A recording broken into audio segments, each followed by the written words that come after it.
Pemirsa, Polda Metro Jaya membantah telah melakukan salah tangkap terhadap Dedi, seorang tukang ojek yang diduga terlibat dalam kasus pengeroyokan yang menyebabkan korban meninggal dunia. Menurut Kabid Humas Polda Metro Jaya, Kombes Pol M. Iqbal, penangkapan terhadap Dedi sudah sesuai prosedur.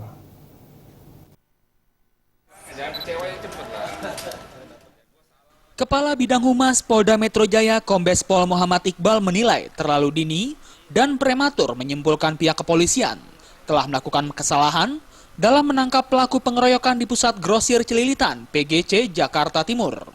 Iqbal menjelaskan tersangka Dedi ditetapkan sebagai tersangka melalui proses penyelidikan yang mendalam dan ditemukan semua alat bukti yang mengarah kepada tersangka. Oleh karena itu, menurut Iqbal, penyidik terus melakukan proses penyidikan sampai dengan tahapan P21, bahwa proses pemberkasan dinyatakan sempurna dan cukup oleh kejaksaan. Selain itu, pengadilan juga melakukan proses persidangan cukup bukti dan divonis selama 2 tahun. Berita di media, ya, Polda Metro Jaya sangat tidak sepakat dengan terminologi salah tangkap. Karena salah tangkap itu pasti polisi yang salah tangkap. Ya, jadi begini.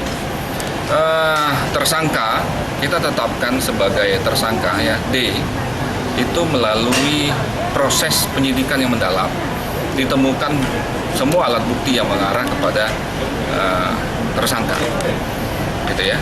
Dan kasus ini bermula ketika terjadi keributan antara 2 sopir angkutan umum akibat berebutan penumpang di dekat pangkalan ojek Pusat Grosir Celilitan, Keramat Jati, Jakarta Timur, September 2014 silam.